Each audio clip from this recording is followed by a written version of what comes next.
A very warm good morning to all of you. Dear students, once again, welcome back to the English literature class. Today, we are continuing with the same short story, unit number 6. Title of the story is An Angel in Disguise, written by T.S. Arthur. Do you remember what we were discussing in the last class? Due to the death of a lady, 3 young children became orphans, and the eldest child, whose name was John, was adopted by Farmer John, and the second child was adopted by Mrs. Ellis, and her name was Kate. And nobody was ready to take up the responsibility of the third child, and her name was Maggie, because she had injured her spine 2 years ago and was bedridden forever.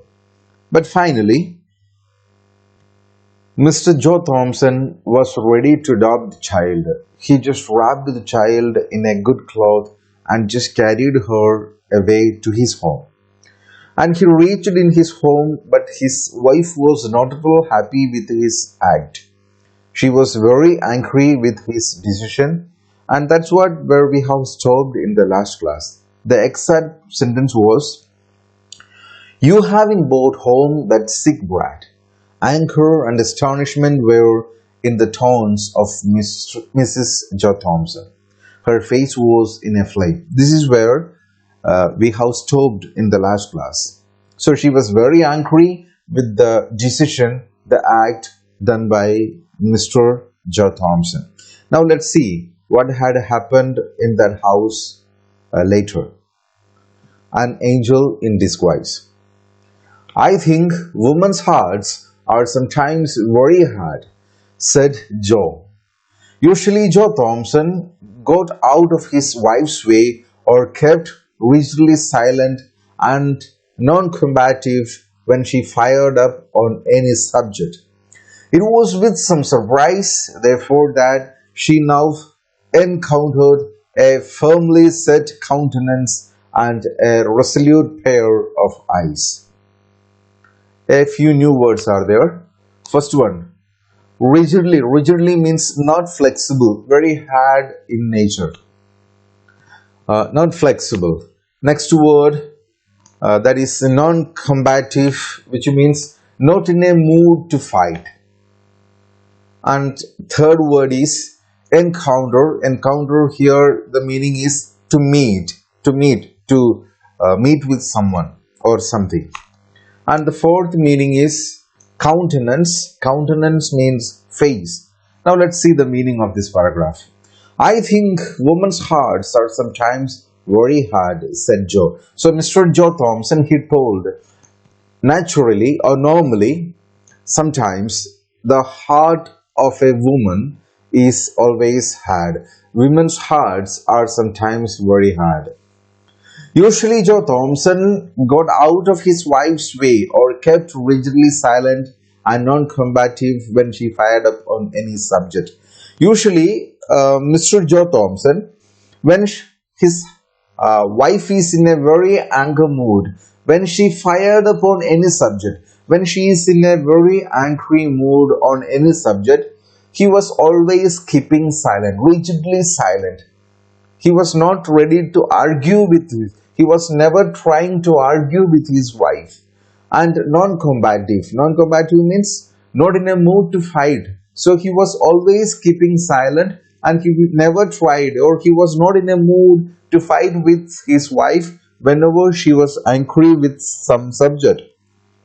It was with some surprise, therefore, that she now encountered a firmly set countenance and a resolute pair of eyes. But for this time, it was with some surprise. She was really surprised with the behavior or the response or the way how Mr. Joe Thompson has reacted. So it was a matter of surprise for Mrs. Joe Thompson. She now she faced a firmly set countenance because Mr. Joe Thompson was very serious and his face was telling that he is very serious in this matter. Resolute means steady, which means not flexible, which means here Mr. Joe Thompson has made a final decision about the child. His decision and his words were very steady. It was not flexible. So once when Mrs. Joe Thompson faced his husband, she understood that he is very serious in this matter. That's why she got surprised. Women's hearts are not half so hard as man's. So, Mr. Joe Thompson told sometimes women's hearts are very hard, but in return, Mrs. Joe Thompson told women's hearts are not half so hard as man's, which means man's hearts are very hard than women's. So, that's what Mrs. Joe Thompson told. Jozo, by a quick intuition that his resolute bearing had impressed his wife, and he answered quickly and with real indignation, "Be that as it may." Every woman at the funeral turned her eyes steadily from the sick child's face. Four new words are there. First one is intuition. Intuition means to know something by using one's feelings rather than facts. Okay, so here we can say like by imagine or by seeing the appearance of Mrs. Joe Thompson, Mr. Joe, he understood something. Then second word, that is resolute bearing, which means fair stand, which means a fixed one, decided something, a fair stand, firm stand. Third word is indignation, which means feeling of anger and surprise. Now let's see. Joe saw by a quick intuition. So once when he looked at his wife, when he looked at the face of his wife, he understood something. What is the real state of his wife? That his resolute bearing had impressed his wife. So what was the thing which he understood from the feelings of his wife? She was really impressed with his behavior. His wife was really impressed, and that's why he just answered quickly with real indignation. Indignation means with real anger. So he just answered quickly, very angrily. But that as it may. So whatever you said, let it be. Maybe that is right. But you know one factor. What is that? Every woman at the funeral turned her eyes steadily from the sick child's face. So those ladies who came to attend the funeral of the dead lady, and none of them were worried about Maggie. Everybody just kept some distance from the bedridden child. Everybody turned their eyes steadily from the sick child's face. And when the cart went off with her dead mother, hurried away and left her alone in that old hut with the sun not now in the sky. So once the cart which was carrying the coffin of that dead lady, the dead mother of the child, everybody just left the place in very fast and left her alone in that old house with the sun not now in the sky. The every people, especially ladies, they left the hut where the child was there. So they left the hut in a very hurried manner, and it was getting dark when the time it was for the sunset. "Where were John and Kate?" asked Mrs. Thompson. So she didn't reply anything to what Mr. John Thompson told, but she just inquired about the other children. Where were John and Kate? Farmer Jones tossed John into his wagon and drove off. Katie went home with Mrs. Ellis, but nobody wanted the poor sick one. Send her to the poorhouse was the cry. So Mr. Joe Thompson replied, Farmer John, he has adopted John, the eldest one. And the second child, Kate, was adopted by Mrs. Ellis. So those people have taken away those two children. But nobody wanted the poor sick one. Nobody was interested in Maggie. Send her to the poorhouse was the cry. So all the people suggested that it will be better to send her to the poorhouse. Why didn't you let her go then? What did you bring her here for? Okay, then Mrs. Joe Thompson is asking, then for what purpose you brought her here in our house? You could have left to her, or you could have left to her in that hut, or you could have taken her to the poorhouse. Then why did you bring her here for? She can't walk to the poorhouse, said Joe. Somebody's arms must carry her, and mine are strong enough for the task. So Mr. Joe Thompson told, anyway, she is a bedridden child and she cannot walk to the poorhouse. Someone has to carry her, and somebody's arms must carry her, and mine are strong enough for that task. So my hands are enough, or I'm ready to do that task. I'm ready to help the child to reach up to the poorhouse. That's why I have brought here. Then why don't you keep on? Why did you stop here? Demanded the wife. So then again, Mrs. Joe Thompson, she was not at all happy with the reply of Mr. Joe Thompson. That's why she told, then why did you stop here? You could have continued your journey, which means then why didn't you keep on? You could have taken the child directly to the poorhouse. Then why did you stop here? Why did you bring the child to here? Again, she was asking to Mr. Joe Thompson. Because I am not apt to go on fool's errands. The guardians must first be seen and a permit obtained. There's a new word for you. Fool's errands means a task that has no hope of being successfully. So here the Joe Thompson says, if I was directly taking the child to the poorhouse, maybe the task will be a failure one. Because I'm not apt to go on fool's errands. Because there's a reason. The guardians must be seen and a permit obtained. Someone has to go to the poorhouse. They have to meet the officials of the poorhouse, and a permission, an appointment must be given. Okay, so first we have to go and meet them, then we will get the appointment, and with that we have to approach the guardians to admit the child there in the poorhouse. There was no gainsaying this. So once when Mr. Joe Thompson told this statement, she just didn't reply anything. There's a new word, that is gainsaying. Gainsaying, we will see the meaning. When will you see the guardians? Was asked with irrepressible impatience. So the first word is gainsaying. Gainsaying means opposition. So there was no any kind of denial. There was no objection from the side of Mrs. Joe Thompson. The next word is irrepressible. Irrepressible means not controllable. When will you see the guardians? Was asked with irrepressible impatience. So Mrs. Joe Thompson was not at all happy. She was very angry with Mr. Joe Thompson. That's why she was not able to control her patience. So she just asked, when will you see the guardians? She was in a hurry. Somehow she just wanted to get the child out of the house. That's why she asked, when will you see the guardians? Tomorrow. So Mr. Joe Thompson told, I will meet the guardian by tomorrow. Why put it off still tomorrow? Go at once for the permit and get the whole thing off your hands tonight. So Mr. Joe Thompson was telling that I will meet the guardians by tomorrow. Then Mrs. Joe Thompson told, then why are you keeping it for tomorrow? Why put it off till tomorrow?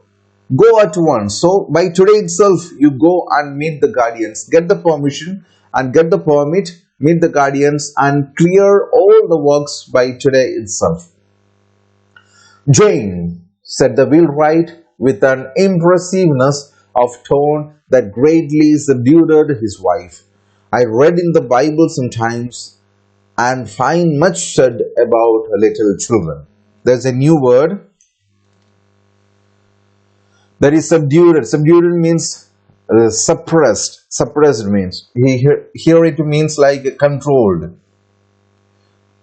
Controlled like Jane. So he just raised his sound and called his wife. Okay, Jane, said the wheelwright with an impressiveness of tone that greatly subdued his wife.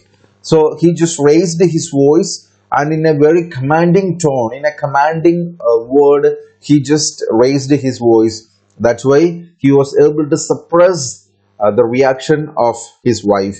I read in the Bible sometimes and find much said about little children. So then again, he is trying to convince his wife. That's why he says, sometimes I read Bible, and in the Bible I have seen much mentions regarding Bible, different points, different concepts saying about little children. How the Savior rebuked the disciples who would not receive them, how he took them up in his arms and blessed them, and how he said that whomsoever gave them even a cup of cold water should not go unrewarded. There's a new word, that is rebuked. Rebuked means criticized sharply. So what he read in the Bible, what Mr. Joe Thompson read in the Bible, he told, sometimes I read Bible and I have found a number of points regarding the mentioned about children. So what were there? How the Savior, here Savior means Jesus, how Jesus rebuked the disciples who would not receive them. So once when Jesus was fully tired in an evening, the parents came to meet Jesus, and they were carrying their children with them. They were having an intention that Jesus has to take them up in his arms and has to bless them. So by the time disciples stopped them, they just denied the parents to go to Jesus, because they told the reason that Jesus was tired. So by once when Jesus came to know about it, he just criticized sharply the disciples, and he told them something, and he took the children in his arms and blessed them, and he said one thing. What was that? Whomsoever gave them even a cup of cold water should not go unrewarded. Which means, if you give a cup of water, a normal water, drinking water, if you give to a child, definitely that person will be rewarded. He will be getting the blessing from God somehow. So that's what he read in the Bible. Now he told, now it's a small thing for us to keep this poor motherless little one for a single night, to be kind to her for a single night, to make her life comfortable for a single night. So now Mr. Joe Thompson is trying to convince his wife. What he says, so this is what is told in the Bible. So now what we can do, we have got an opportunity. In the case of Mr. and Mrs. Joe Thompson, we have already seen they were not having children. So that's why Mr. Joe Thompson says to his wife, now it's a small thing for us to keep this poor motherless little one for a single night. For us, it's not a big task. It's not a Herculean task for us. Just keep this child, this motherless little one. She's an orphan. She's not having a mother. So that's why for us, it's a small task to keep the child for one single night, to be kind to her for a single night, to show some sympathy. We can take care of the child just for one single night, to make her life comfortable for a single night. Since she was bedridden, there were nobody to take her. Even her mother was very careless about, or she was very careless in this child's matter. So that's why Mr. Joe Thompson says, to make her life comfortable for a single night. The voice of the strong, rough man shook, and he turned his head away so that the moisture in his eyes might not be seen. Mrs. Thompson did not answer, but a soft feeling crept into her heart. So he told it in a very serious manner. So that's why the voice of the strong, rough man shook her, and he just turned his head away. So he was facing with his wife. He was just talking to his wife face to face. So once when his dialogue complete, once when he told something to his wife to show some sympathy, to concern towards the child, he just turned his head away, because there was tears in his eyes, so that the moisture in his eyes might not be seen by Mrs. Thompson. And Mrs. Thompson, she did not answer, she did not say anything, but a soft feeling crept into her heart. Something just pierced into her heart and penetrated her. That's why her concept her concerns towards the child started to change. Look at her kindly, Jane. Speak to her kindly, said Joe. Think of her dead mother and the loneliness, the pain, the sorrow that must be on all her coming life.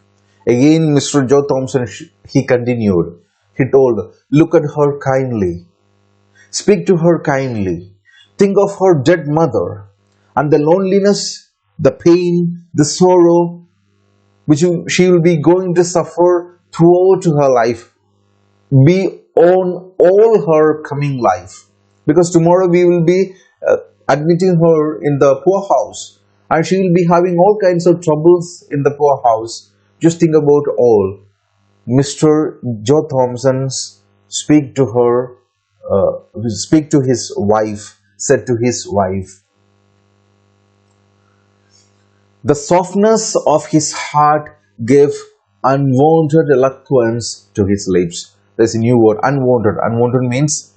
Unwanted eloquence means unusual ability to speak well. So he was already having a concern towards the child, and that particular feeling enabled him to speak in a very eloquent manner. So that's why he was able to convince his wife. The softness of his heart gave unwanted eloquence to his lips.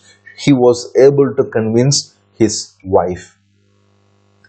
Mrs. Thompson did not reply, but presently turned toward the little chamber where her husband had deposited Maggie and opened the door, went quickly in. So Mrs. Thompson, she did not reply anything. What she did, she just turned towards the little chamber where her husband had deposited Maggie. We have already seen Mr. Joe Thompson. He came into the house. He directly went to the first floor where there was a chamber, the bedroom was there, in which there was a bed. He just kept the child on the bed, and he started to talk with his wife. So Mrs. Joe Thompson, she just went into the chamber, to the little chamber where Maggie was there, and she just opened the door and went into the room. Joe did not follow. He saw that her state had changed and felt that it would be best to leave her alone with the child. But Mr. Joe Thompson, he did not follow his wife. He thought that it will be better to leave the child and his wife alone. It will be better. So he went to his shop, which stood near the house, and worked till dusky evening released him from labor. So by leaving the child and his wife at home, he just went to his shop because he was a wheelwright who was repairing the wheels of the carts. So he went to his shop, which was very near to the house, and worked till the dusky evening. And once the sunset was there, he just stopped his work, released him from labor. A light shining through the little chamber window was the first object that attracted Joe's attention on turning towards the house. It was a good omen. So once when his work was over, he was ready to move towards his house. Once when he looked towards his house, he found that there is light in the room where Maggie was there. So it was an attractive thing for Joe, and he understood that it's a good sign, it's a good symptom, a good symbol that something positive is happening in his home. The path led him by these windows, and when opposite, he could not help pausing to look in. It was now dark enough outside to screen him from observation. So he just looked towards the window where there was light, and by looking at the window, he started to walk towards his house. When he reached opposite to the window, he just paused there for some time. It was now dark enough outside to screen him from observation. So nobody was able to see Mr. Joe Thompson, who was standing outside, because it was dark. But he was able to see everything very clear because there was light inside the room. Maggie lay a little raised on the pillow with the lamp shining full upon her face. Maggie was there inside the room, and there was a lamp lighten by the side of the child, and because of the light, the face of the Maggie was very clear. It was shining full upon her face. Mrs. Thompson was sitting by the bed, talking to the child, but her back was towards the window, so that her countenance was not seen. Mrs. Thompson was sitting by the side of the bed where Maggie was there, or sitting. She was sitting beside the child, and she was talking with the Maggie. But her back was towards the window, so that her countenance was not seen. Countenance means face. So Mr. Joe Thompson was not able to see the face of his wife because she was sitting opposite to the window.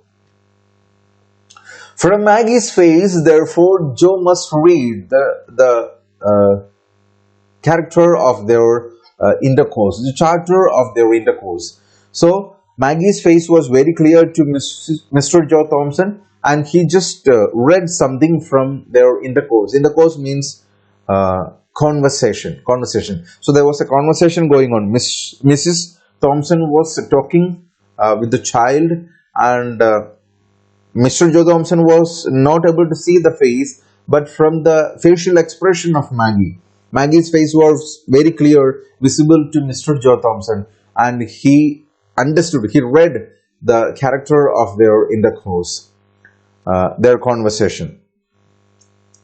He saw that her eyes were intently fixed upon his wife, that now and then a few words came as if in answer from her lips, that her expression was sad and tender. So Mr. Joe Thompson noticed the face of Maggie, and her eyes were intently fixed upon his wife. The child was looking at the face of Mrs. Joe Thompson. Of course, as we know, if somebody is angry with us, it will be very difficult for us to look at their face. So saying here, Mrs. Thompson was talking very friendly, very happily with the child. That's why she was able to look at the face of, it was fixed upon his wife. Okay, so she was very happy with the atmosphere. And now and then a few words came. So in between, she was uttering a few words as if in answer from her lips. So it was some of the answers to the questions asked by Mrs. Joe Thompson, that her expression was sad and tender. It was very influential, or it was able to create a sympathy in the heart of Mrs. Thompson. But he saw nothing of bitterness or pain. A deep down breath was followed by one of relief as a weight lifted itself from his heart. But he never seen that in the reply of Maggie, in the reply of the child, there was no any symptoms of bitterness or pain. It was very clear that Maggie was very happy with the atmosphere. A deep down breath was followed by one of relief. So a deep breath was coming out of Mr. Joe Thompson, and it was a relief. It was the expression of relief as a weight lifted itself from his heart. He felt like a huge weight has been taken off from his heart. Dear students, with this we are winding up today's class, and we will continue with the same story in the next class, and let's see what had happened later. Still we meet in the next class with the upcoming part. I would like to sign off. Thank you.